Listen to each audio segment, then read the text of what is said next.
बहुत समय पहले की बात है। एक निर्धन ब्राह्मण अपने परिवार का भरण पोषण बड़ी कठिनाई से कर रहा था। उसकी भक्ति भगवान विष्णु के प्रति अटूट थी, लेकिन पेट की भूख कभी कभी उसकी आस्था को डगमगाने की कोशिश करती थी। एक दिन वह अपने घर में बैठा भगवान से प्रार्थना कर रहा था। तभी एक वृद्ध साधु वहां आए। उन्होंने कहा, वत्स, मैं बहुत भूखा हूं, क्या तुम मुझे भोजन दे सकते हो? ब्राह्मण हताश होकर बोला, हे महात्मा, मेरे पास तो खाने को अन्न का एक भी दाना नहीं है, मैं आपको क्या दे सकता हूँ? ब्राह्म साधु मुस्कुराए और बोले, ईश्वर की भक्ति में इतनी शक्ति है कि वह चमत्कार कर सकते हैं। बस तुम निश्चिंत होकर एक कटोरी जल में आचमन कर लो और उसे प्रेम पूर्वक भगवान को अर्पित करो। ब्राह्मण ने वैसा ही किया। जैसे ही उसने कटोरी में जल रखा और मंत्रों का उच्चारण करते हुए भगवान को अर्पित किया, कटोरी में अचानक ही स्वर्ण के चावल उत्पन्न हो गए। साधु बोले, यह भगवान विष्णु की कृपा है।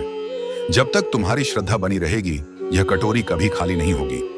ब्राह्मण यह देखकर अचंभित रह गया। उसने भगवान को प्रणाम किया और साधु को भोजन कराया। आगे चलकर उसने अपनी पूरी जिंदगी इस चमत्कार का उपयोग सिर्फ जरूरतमंदों को भोजन कराने के लिए किया और भगवान की भक्ति में लीन हो गया। इस कहानी से हमें यह सीख मिलती है कि भगवान की कृपा पाने के लिए हमें केवल सच्ची श्रद्धा और निष्कपट प्रेम की आवश्यकता होती है।